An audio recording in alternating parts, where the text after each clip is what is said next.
Scent Podcast. Hey everybody, it's Matthew again, and I'm back with another Scent Spotlight on the Scent Podcast. This week, I was fortunate to be able to speak with TheSarahShow, aka Sarah Zucker, who is a VHS artist, video artist, writer, really just an all-around creative talent and an amazing artist. We spoke about her really funny and really engaging creative journey, which began with gift making of the Great Cornholio in middle school, which progressed to a passion for photography and Lemography, which ultimately led her to working with video. Talked about a lot of really fun, interesting topics. We dove deep into Sarah's experience as a psychonaut, her relationship with psychedelic substances as seen through some of her work, such as the Eternal Now piece, which I was fortunate to collect. We also talk about what it's like to be an artist and collector and some strategies for both parties in this burgeoning NFT crypto art space. A lot of people were shouted out in this episode, a lot of new people, including folks such as Edgar Fabian Frias, Pix, Niels Hansen, Matt Kane, who got shouted out several times, and several others. And without further ado, please enjoy that conversation I had with Sarah Zucker, aka The Sarah Show. Yeah. Cool.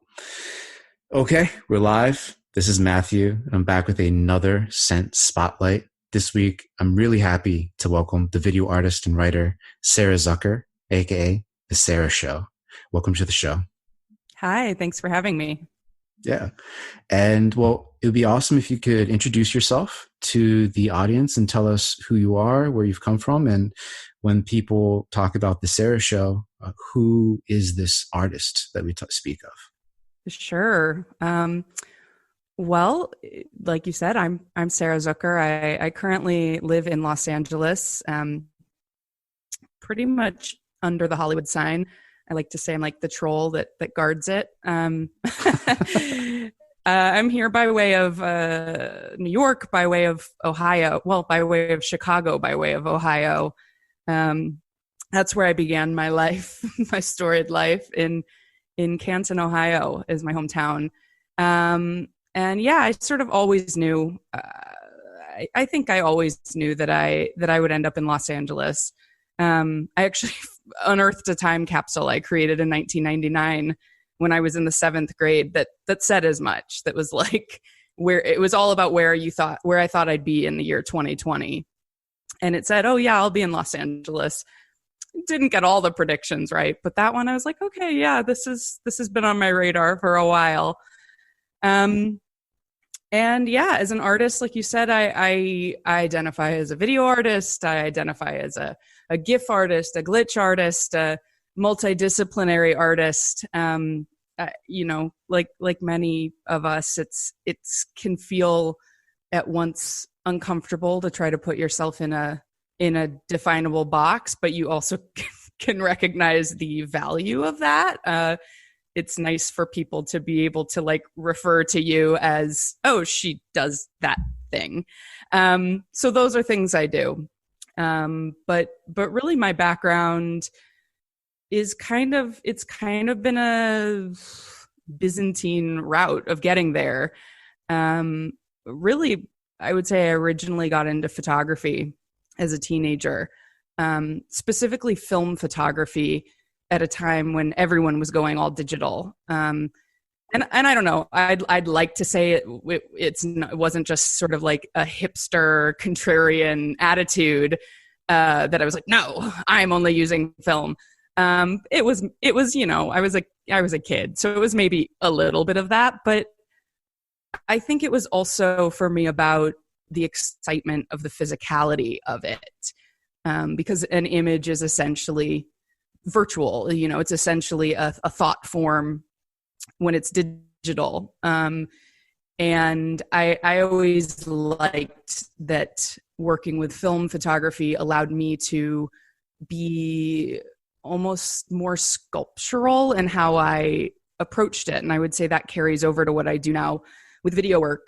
is I really like to think about video in a sculptural way. So even though, again, it's virtual, it exists in the ether, I like to tease out these more sort of physical elements. And that's why I now, similar to myself as a teenager, defiantly working with film, I now work defiantly with VHS tapes, which are incredibly obsolete. But again, I really, I don't think it's, or I know it's not, it's really has nothing to do with being contrarian or taking the pose of being intentionally antiquated.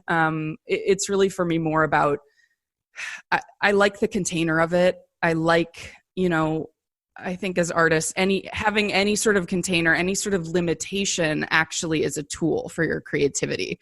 So there are great limitations to the medium that I find allow me to really just let myself go wild with how I want to express myself. But yeah, so photography was really how I got into it all. And I studied screenwriting, and that's still very much a huge part of my practice and what I do. And it really informs my art, and it informs my life, thinking about things from a narrative perspective, and thinking about, the confluence of what we would consider film and what we would consider art. Mm-hmm. That's fascinating. And you kind of touched on the creative moments, or the key creative moments in your life that have led up to now. But I'm wondering if you could kind of trace in a little bit more detail the creative life journey that has seen you become a prolific GIF artist with like over 5 billion views on Giphy, starting your own animation studio, Yo Merrill, writing, and then being a Jeopardy champion. Your life is so freaking awesome. Oh, thanks. I'm just curious to hear from your own words that life journey. Sure. I can't point to an exact moment. I think like my parents have told me, they're like, we knew you were never going to become like a scientist or something. Like, it was pretty clear from my earliest days that I really just like, my number one passion and value is creative expression. I have this photo I found of myself as like a 3-year-old with all my paintings that I had displayed on the floor of the bathroom, and was like welcoming people into my gallery of like who would like a painting, And I when I found that photo, I was like, yeah, that's telling. And then it's funny, like with GIF, that is such a serendipitous route that I made my first GIF when I was 12 to advertise a web ring that I had for my GeoCities website. And I got really into making GIFs. And I think at the time I was making them in like Microsoft Paint, and maybe using like a web tool or something to animate them. I'm not even sure.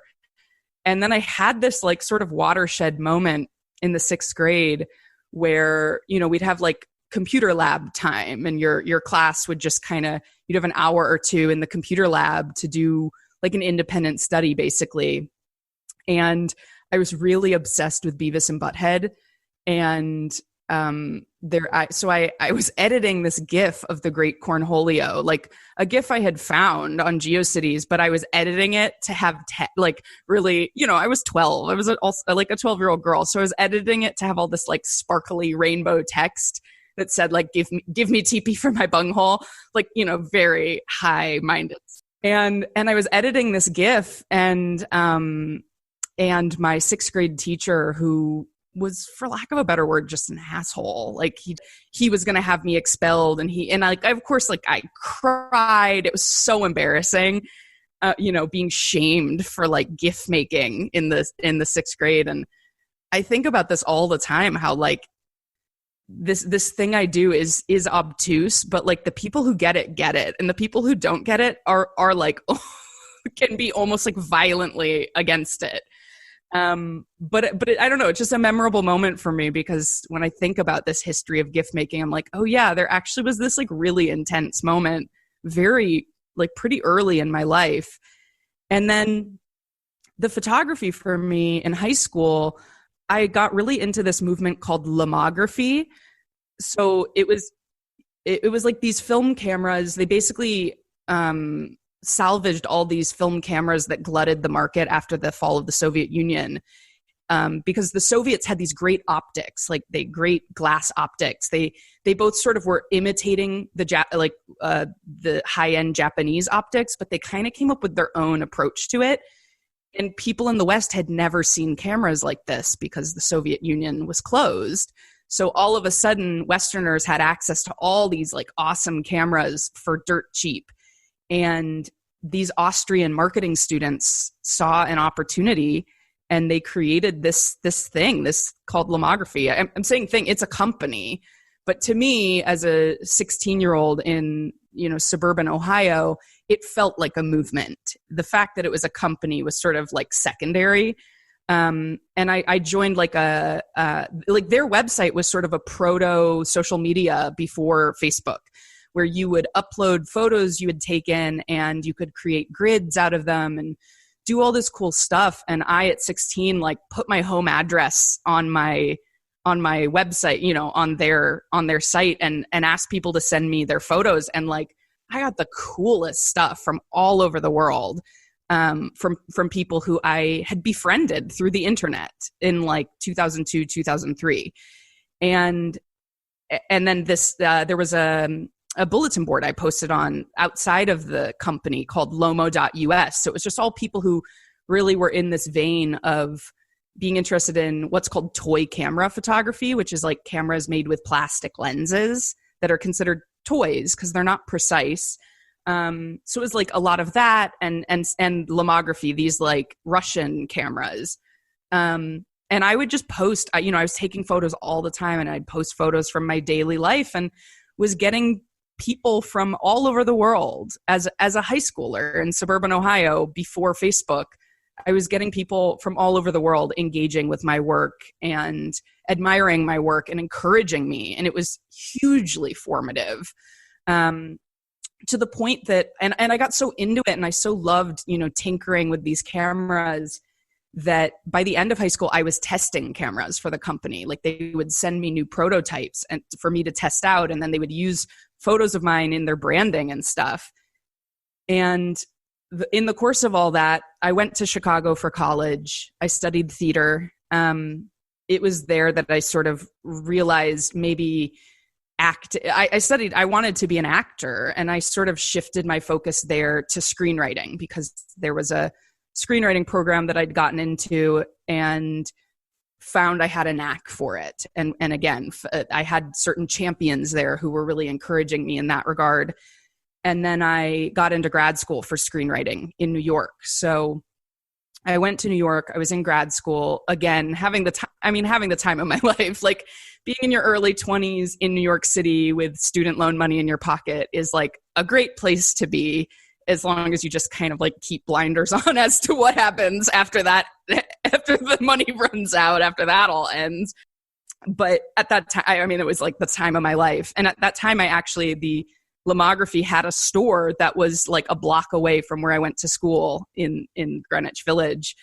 And so I started working there, and I would have people come in to this store, because New York City is such a hub of like the globe. I'd have people come in who I remembered from that I remembered their screen names from when I was in high school. Like, because I put it up on my Lemography website, like, oh, the Sarah Show is like, I'm working at the New York store, like, come see me. And people would come in looking for me. And even long after I left that job, people would come in being like, is the Sarah Show here? I heard she works here now. Which, my screen name, by the way, the Sarah Show, I came up with when I was 8 for AOL Instant Messenger. Shout out AIM. Nice. Yeah. Shout out AIM. And it's one that, like, trust me, I'm in my 30s now. There have definitely been times where I've been like, maybe I should change that. It's a little infantile, and I've definitely had people read me for it or try to come for me and be like, yeah, what's that? Are you just like an attention whore? What's your deal? And it's kind of that thing where at this point I'm like, this is now been my screen name for like 25 years. So many people from so many different eras of my life know me by this screen name that I almost think of it like provenance, that I'm like, yeah, I'm like, my photography from that previous era of my life is also associated with the screen name TheSarahShow. And as is the GIF I made that I got in trouble for in the 6th grade, made as TheSarahShow. Like, I kind of am at this point where I'm like, oh, I know. It's the kind of name an 8-year-old comes up with for their imaginary show in their bedroom, because that is what it is. Like, that's what it is. So, but yeah, so that's all to say, after Lemography, it really was just, like any of us, I think we have to allow ourselves to naturally shift. And the film photography just started to get really expensive. Like, when I was in high school, I could still take my rolls of film to the local grocery store and pay $4 or $5 to get a roll of film developed. And by the time, like a decade ago, it was already like $20 a roll. And I was a starving artist. I had to leave New York City when I ran out of money, and I lived in Ohio for a year, and with my parents, and like saving up money and planning to move to Los Angeles. And during that time, that was a really pivotal transitional year, not only because I think I needed a certain amount of humble pie. I had really, it's not that I wasn't such a crazy egomaniac, but like anyone, it's like in your early 20s, you just have this sense of like infallibility. And I don't know. I think in the long run, it was good for me to sort of be reminded, like, no, appreciate when things are going really well, because then they aren't, like, the good times end. And then they'll come back again. Like, goes in cycles. And while I was living in Ohio, I became the interim curator of a photography gallery there.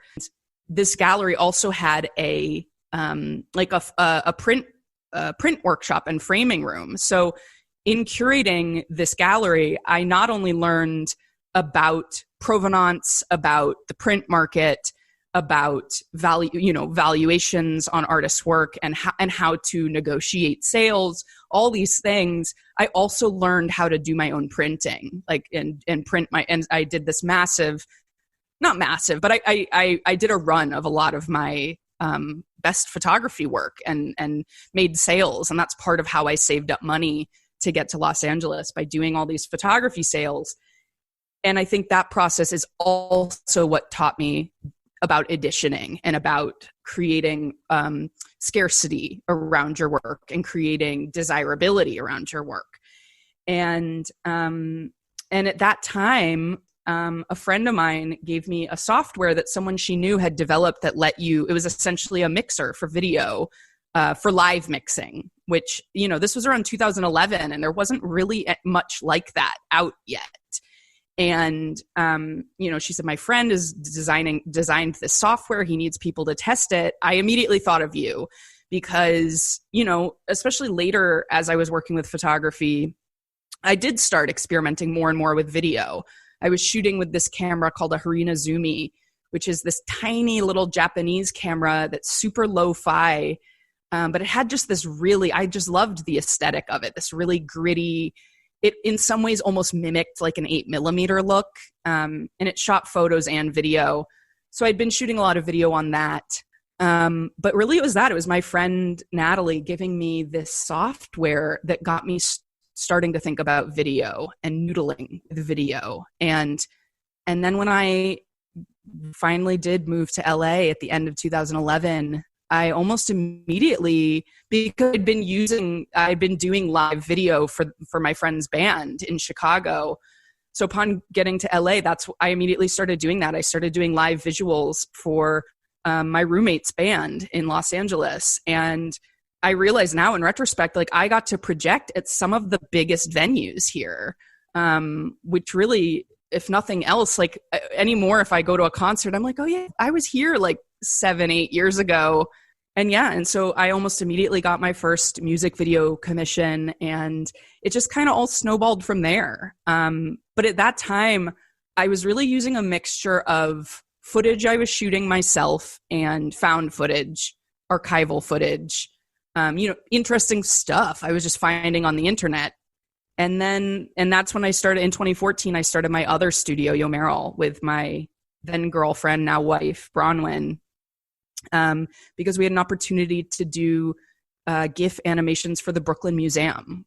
And it was, as far as, I mean, there's a press piece about us in The Cut. I didn't really do the due diligence to make sure this is true, but I would assume they did, that they said it was the first time a major museum had commissioned a GIF art series. And then I would say I think it was end of 2014 into 2015. So really not that long ago in the grand scheme of things. That is when I started going, I wonder what I can do with VHS. And I started collecting vintage gear, and it's a scene. There's definitely people out there that make new equipment for working with VHS, working with analog video. So I have some of that too. I have these devices that let me apply all these like glitch effects and stuff. So between the new stuff, the new cool equipment I have and some of the vintage equipment I've collected, I over the years have just built out this analog rig that has 2 TVs, mixer, all this stuff. And then I conceived a way to pipe in, my laptop. Like I pipe in, I create a lot of things digitally, and then I pipe them into the rig. And that's where then I am able to do a lot of, what I was calling like the sculptural work of how do I manipulate this, this raw thing I've come up with, or this digital animation. And so that pretty much brings us up to now. that's the full tale. I love this story. Like, I'm going to go back and listen to it. It's so fascinating. And I love where we ended up on the VHS work, because for me personally, when I first came across you, I think it was on Super Rare, and it was your VHS work that really caught me. And shortly thereafter, I was recording a spotlight with Matt Kane, and we were talking about you, actually. And he's just blown away with how you are taking this old tech and you're pushing it further than anyone back then who used it professionally had ever thought to push it. Like, looking at the pieces that you make using VHS, it's just so striking. But I'm curious, from your perspective, when you're creating your works, like, for example, the Eternal Now, what part of you do you think is reflected in these pieces? Is it like an experience? Yeah, I'm super curious to hear from your perspective. Wow, I love that question. It's funny. I last week was talking to a collector and curator who I was putting together a portfolio of work for him. And he asked me sort of a similar thing about that exact same piece of like, where did that come from? Where does it come from? I have a very good friend named Edgar Fabian Frias, who's also an incredible artist and mystic and visionary. And the way that's how he named my skill, is I'm a visionary.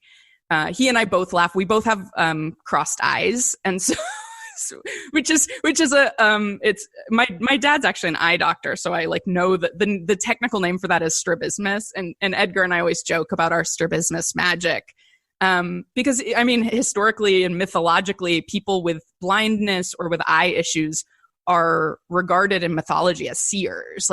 So very often, like oracles and Tiresias in the Oedipus trilogy, like seers are often depicted as blind because they have inner sight.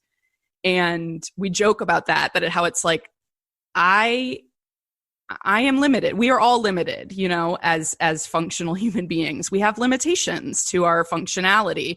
And my bad eyesight is like one of my limitations that has, in this very beautiful way, brought about why I make what I make and how I make what I make. I think even dating back to when I shot film photography, half of my photos were out of focus because my eyes don't focus. Of course, my photos aren't in focus. My eyes aren't in focus. But I learned to embrace that imperfection as a form of abstraction, as a form of expression, of going, it's about a feeling. It's not about precision. And I feel the exact same way with my VHS work. It's about a feeling. It's not about precision. I really am an expressionist in that way. But I would say, I have all these different strains in my work. And the reason I brought up Edgar is he said about me that my gift is that I'm a visionary. I channel visions. But a work like Eternal Now, that's just born out of me sitting at my rig and being with where I am and being with a feeling. And again, like I said, I have a background as a screenwriter. I have a background in writing. And so I'm hyperverbal. And so it's that I find that I have great facility with, pulling the ineffable out of the ether and giving form to it in the form of words. I might not be able to draw a picture of someone that's accurate, but I can describe them beautifully. And so with Eternal Now, that's a concept that comes from an Alan Watts lecture about meditation and how I'm clumsily paraphrasing, but the idea that meditation allows this sense of timelessness and allows you to be present in a way where you are within the eternal now. And that's actually a phrase that really I seized on in 2012 during an acid trip, which I've only very recently come out as a psychonaut. At 22, I sort of got that first glimpse of it, and then have been fortunate to be able to have these acid trips, every couple years where I really get to touch that space again. And in 2012, that was when the concept of the eternal now really came to me, and in a way where I realized the notion of it is about recursion, and video feedback is about recursion. The concept of an image or concept or number that repeats on itself, and how each iteration is then including the previous iteration. So much of my work is, physically incorporates video feedback. I'm pointing a camcorder at a TV screen that is receiving the feed from that camcorder.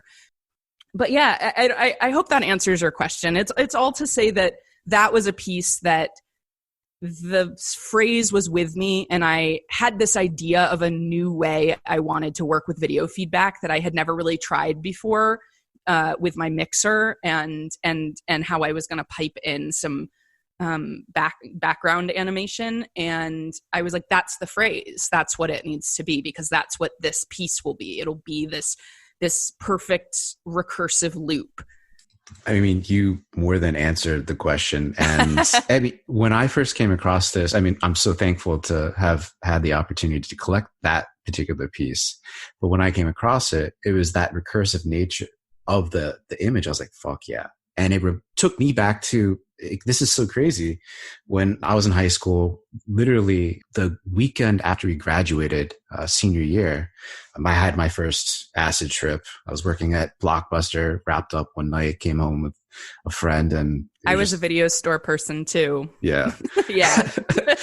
I could have imagined. But it was a crazy night. It was very long. And the next morning, I just went on this crazy bike ride. I was still full of energy. I was coming down. It was just very clear. And I just remember to myself just repeating in my mind, for whatever reason, just be here now, be here now. And that concept of being here now, and how that just over time, every moment just overlays onto your life and is always a part of it. But it's focusing on that now is so incredibly, crucially important. And I saw this piece and I was like, this is the Sarah Show piece that I need to put in my collection. So I love your story. Well, that makes me so glad that you collected it, maybe because I don't think I said that in the description of it. Never, no. This came out of it. I'm curious how you approach work that ultimately will be put on sale? Like, I mean, just keeping it in the realm of like tokenized art or crypto art, whatever you want to call it. When you approach a piece that you'll ultimately put on the marketplace, what is like your process from conception to ultimately putting them up for sale? Well, it's interesting that recursion came up, because I think that where I am with my crypto art practice right now is definitely recursive, in the sense that the sales I make inform what I continue to make. And I'm sure that's probably true of most crypto artists to varying degrees. Some people, it's very clear, and I don't mean this as a criticism, but some artists, it's very clear that they are seeing what is selling, they're seeing what is making the big figures, and they are replicating it, or they're letting that really strongly inform their future pieces. And then with other artists, you see that it doesn't inform it at all. They're just making what they make. And I am somewhere between those two poles. Because the bottom line is, I think, as I said at the outset, I am multifarious. I am multidisciplinary. I have many different strains in my work. I am often resistant to describing myself as a VHS artist, or sometimes even as a video artist. I typically just describe myself as an artist, because, again, while I recognize the value in being specific, like I really recognize the value in being specific, I also recognize the value in needing some room to move, and needing some room to experiment and grow and change and do something completely different. I've always been that way. I will always be that way. I do not like getting painted into a corner. And I recognize that there's a downside to that. But that being said, what I can do and what I like to do, and what I am now seeing does help yield sales, because it's giving people that context. The collectors need a context for what is the work, where does it fit into my body of work, where I almost think now about my different styles as series. I have my video drawing series, which I draw with this 1991 video painter. And I actually have only tokenized, or prior to last week, I only tokenized one of those, because I love them. But they're bonkers. Like, they're my drawings. And part of why I like the video painter, again, it's a limitation. It's drawing with pixels. So it kind of is like, even someone who'd be an incredible at drawing, their art wouldn't necessarily be incredible in that same way with this like vintage video device. So I like the limitation of it, because it suits, again, my eyes don't focus. My drawings are a little out of whack, but they're all out of whack in a way that I think is recognizably mine, because I've been drawing for so long. It's such a huge part of my practice. So yeah, again, prior to last week, before I put out this little portfolio of pieces for a private collector, I'd only tokenized one. It sat untouched for like months. And I saw that and I went, okay, I tried it. That was one of my personal favorites. It's called Astral Antenna. It was drawn during a mushroom trip on New Year's, and eventually Matt Kane bought it, and he liked it so much he wrote a scent post about it and about my work. And it was that, again, that's what I mean by I am not someone who is, I am always taking in feedback, good and bad. I want to know how the work is landing on people. I want to know, again, I'm fine with some of my work being internal, being like, this was really great for me to make for myself. That's okay. I think that work has a great deal of value as well. Not everything is meant to be sold. Not everything is meant to be shared. And so for so long, when I had gotten really no activity on that piece, I thought, okay, these video drawings, like, I love them. I think they're some of my most exciting work, but maybe there's just not the collectors for them in this space right now. And then all of a sudden, Matt bought that piece, and then I have people coming out of the woodwork being like, I actually loved that. and I just felt like I couldn't pay you enough for it. Or that's the thing I hear a lot of, like, I really want one of your pieces, but I appreciate that when someone says to you, it's worth an amount of money that I am not currently able to part with. I'm an artist. I understand that impulse completely, where you're like, I don't want to insult you with a bid that is not worthy of the work. And so I really, when Matt bought that, it really galvanized me in a way to be like, yeah, I love these video drawings, or VHS paintings, I also call them. Like, I love them, and I'm hoping to release some more of those. It's sort of like a follow-up question, like pulling the lens back on crypto art a little bit more broadly.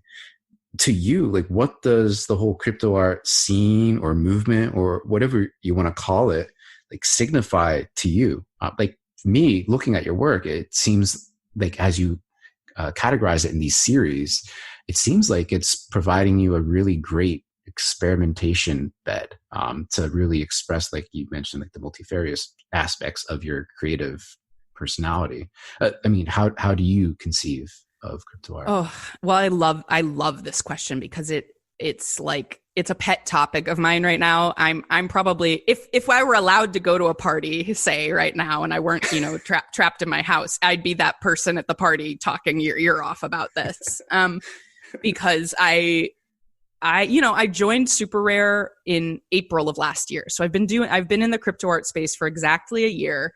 And really only up until the past couple months, I was in such an experimental place with all of it that I was very much of the mind of like, this is something I'm doing for me, that I'm exploring. I recognize this burgeoning community here, but it's also nascent, that I'm not necessarily going to go blow the trumpet on the rooftops to be like, hey, everybody, there's this thing, because I could recognize as a space it wasn't quite ready yet. But that's all to say, the reason I joined up last year, I saw another digital artist who was on Super Rare and who started posting, I followed them already on social media, and they started saying, oh, come buy this work, it's on Super Rare. And I was like, like, what?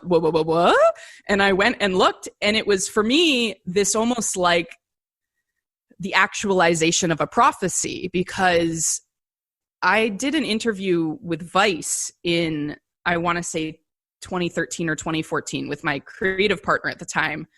That really was just a meandering interview. It was similar to this, of like, hey, go Sarah, what do you have to say?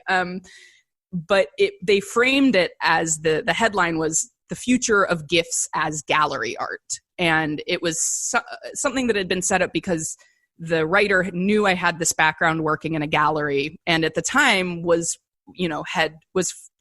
working in GIF art and making a name for myself in GIF art, and Giphy had only just launched. Like, my decision to work in GIF really corresponds to that year. And it's not because Giphy. I think I was already working in GIF, and then Giphy launched, and I was like, oh, that's great. This is now, aside from my Tumblr, which is where everything was going, I was like, now I have this other place I can put all my GIFs that seems like it's really going to help get them out there. And in this interview, I will not profess to be someone who was like a cryptocurrency acolyte from the early days, but I definitely was already interested in it. I got into Dogecoin back then because it felt accessible and silly, and I was like, yeah, Dogs.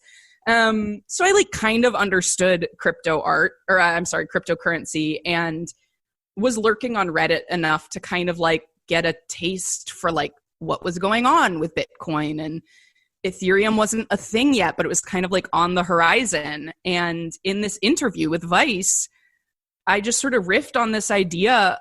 And I'm not saying I came up with this by any means. I think I probably must have seen other people talking about it.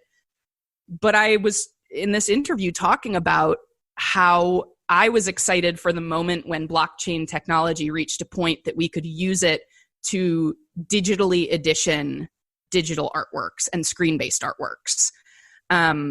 So that was 2013. So when I saw this other artist showing that they were selling their work. And when I clicked and saw what Super Rare was, what it was about, and I was like, oh my God, this is it.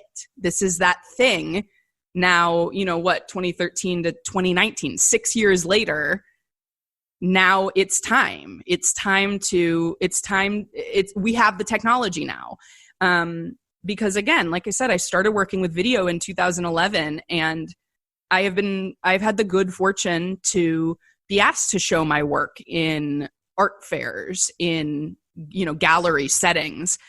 And prior to this ability to tokenize works, the way you would sell a video artwork is that you'd have to physicalize it somehow. So that either would look like a flash drive that you would sign an edition, or, a lot of video artists, they basically have to come up with a sculpture, that you sell, like Nam June Paik, like you sell a TV that contains the video. Well, that's a sculpture that incorporates video. That's not the video itself. So that need to physicalize the work. And again, I know because I took that route when I did the spring break art fair, where I got a golden flash drive. Like, it was a gold covered flash drive that I signed. Like, and I presented it in this beautiful box, and no one bought it because it's like, who the fuck wants to buy a flash drive for $2,000? But it was like, but the video, the video work, that's my valuation of it. That's what it was worth. And so it's all to say that, for me, crypto art, and it's funny you asked this, because I think just yesterday I'm doing a massive overhaul of my website that's literally like years in the making, which is embarrassing. As a digital artist, I don't know, maybe I'm not alone in that like, for some reason my personal website is like the last thing I update, the last thing I mess with, because it's just like, oh, how do I explain myself now? I don't know. I'm in flux.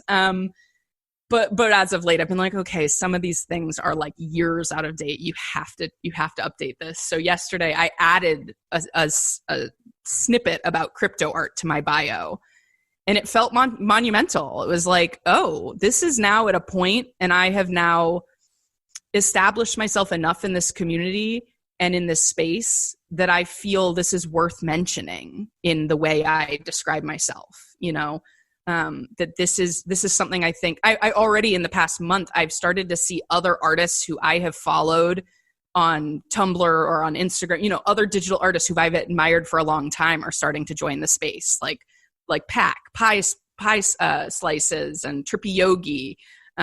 These people joining where I'm like, yes, like, come on in, the water's nice. Like, because these people are so talented, and I have admired their work for years. So it's just like, with every person who joins the space, there's also that excitement of like, oh, we all rise together. For every reputable or well-known artist who joins, it makes the entire space have more legitimacy. And that's the tipping point that I've been experiencing really very recently, of, okay, I think we've shifted. Of course, everything is still experimental, but we've shifted out of that early nebulous primordial soup into, oh no, there are now tropes, there are now patterns, there are now unspoken or spoken best practices that have emerged, that there's a language and a dance that we're all doing. And so as someone whose work is at the moment primarily screen based, it's not to say I won't, again, just as I did when I was younger, I might shift my focus again in time. But for right now, my work is almost entirely screen based. Crypto art and the ability to tokenize and edition and create scarcity around what is essentially a virtual work. I mean, it's a complete game changer. It's completely changed the landscape of how I think about my work and how I, create work. Yeah. And well, I totally see the same thing that you're seeing. But the last question I like to finish up on, and this is something that I've, again, talked with other artists about, they've been inspired by you, is your practice of after you sell a work, you like to collect a work. I think it was Brian Brinkman who commented on this, saying that he thinks that's an approach that he would like to actually adopt when he sells a piece he wants to collect. So out of the pieces that you've collected, are there any pieces that you treasure the most? Are there any artists that you like to shout out? Sure, I will. It feels almost like trying to choose among my children or something, but and forgive me in advance if I don't mention you. Like, obviously, if I've collected your work, I think there's something special to it and special to what you're doing. What jumps out to me, a recent one I picked up that I really love and that I was really excited. You know, there are some works that you're excited to get because, again, I'm not a whale. I'm a squid. So it's all to say a piece I picked up recently, is part of the Old Money series by Clear Void. And I love the stuff that this guy's doing. I really, the way he is incorporating public domain 3D objects with just his own, it has like a bit of a vaporwave flavor, which I'm super into. Was probably clear from my work. You know, like anyone, I want to get something for a price that's maybe lower than what it's actually worth. But I as an artist myself, I'm not going to place a bid that's insulting. I'm not going to place a bid that I don't think is a fair valuation of what that work is based on where that artist is in their career.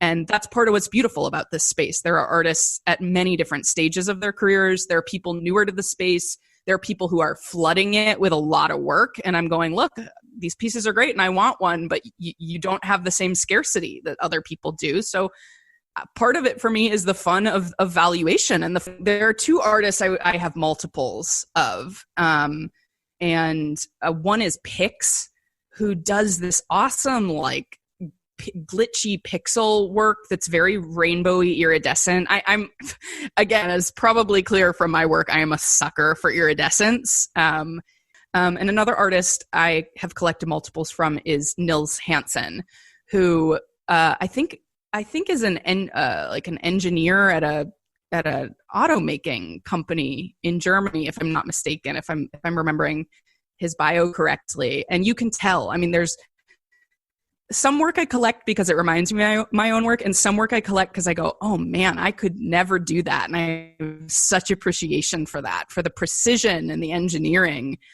you know, and I'm curious what will end up, because like I said, I just had this instance last week, and it's the first time this has happened for me that it sort of mirrors what can happen in the real art world, where, you know, the IRL, you know, physical life we live in is what I mean by that. Not that there's anything unreal about crypto art. This idea of like studio visits, you know, how collectors will visit your studio, and as a working artist, that's very often, if it's a collector visiting, very often the reason they're visiting is they want to see what you're working on and they want to see what you have on hand. They want to go, what are the pieces you have on hand that you haven't sold? And I'm going to make you an offer and I'm going to buy one. And that happened to me last week with crypto art, where I, you know, was able to put together this portfolio, or I was put together a collection of works I had on hand that had not been tokenized. And I said, here is what I would like. I would like, you know, 1 ETH each for each of these, and I'll sell you up to 5. And this collector and I made this arrangement, and I tokenized them, and he bought them. And it's something that it kind of has opened my mind. And the reason I bring this up at this point is because it's something I hope the other artists in the space, in hearing about it, will realize this is a possibility. And it's something that I, as someone who is also a collector, am going, wait, maybe some of these artists who I feel like I can't afford their work because they get into these crazy bidding wars. Well, all artists have a range of works, you know, and the big new thing, of course, gets in this huge bidding war. But maybe it's possible to reach out to an artist and say, look, I know you have a whole back catalog of stuff you've already created. Here's what I can spend. Can you show me something I can buy from you? And it's a guaranteed sale, and it's an act of goodwill, and can we make that arrangement? I know for some artists, they're very concerned about their average sale price, so they might rightfully say no. Like, no, I'm not going to sell that to you. I'm used to selling works for thousands and thousands of dollars. So again, like with everything in crypto art, you have to be pragmatic. You can't, if you're living in fantasy land and you're not paying attention to the numbers at all, this is a space that is, it's the fusion of finance and art. So the numbers matter to people. But anyway, it's just all to say, for an artist like myself, it was a viable mode of making a sale. Totally. And well, that's a fantastic insight, that sort of approach. It's one that I haven't thought about it, but it's something that I've actually done myself as a collector. But I feel like having someone like yourself talk about that will definitely open up the doors, I think, for other artists, other collectors to approach the like collecting in that way. That's awesome. So like before we wrap up real quick, I just want to make sure that you shout out all the channels, all the social handles that you need to, so folks can find you and your work. So let everyone know where they should check you out at. Well, since circa 1996, I'm the Sarah Show everywhere, except for Facebook, which annoyingly, I am the Sarah Show on Facebook, but that leads to my personal account, and I'd prefer people go to my Facebook page, which is what I use for art. So on Facebook, I'm Sarah E. Zucker, but you'll still find me. Got it. Well, it's been an absolute pleasure to finally speak with you, Sarah. I know we had a couple of weeks technical difficulties in getting this together, but I'm so happy that the world is one big technical difficulty right now, so it tracks. Amen. Well, thank you so much, and I'm really excited to continue to watch your creative journey unfold. And if there's anything else or anything that I could ever help you out with, feel free to reach out to me anytime. But thank you so much. Very much. Hey everybody, it's Matthew again. I hope you enjoyed my conversation with The Sarah Show as much as I did recording it. If you aren't already, make sure that you are subscribed to the You Deserve a Drink podcast wherever you listen. And if you know anyone whom you think would enjoy conversations like this, please recommend this episode or any episode to them. Next week, I'll be releasing the spotlight that I recorded with Paola. I'm really excited to finally get that out and get more eyes on a very, very exciting creative talent. And many of you have probably already seen that Whale Shark has gifted the You Deserve a Drink podcast a monthly grant of his social currency whale for the next year. I'm still thinking about how to best distribute the whale currency to our listeners. Rizzo and I are actively thinking about the best strategies for that. We're soliciting ideas from the community too, of what you guys think would be fun ways to incorporate the whale social currency into the You Deserve a Drink community. So with that, I'll see you on the flip side. Santan.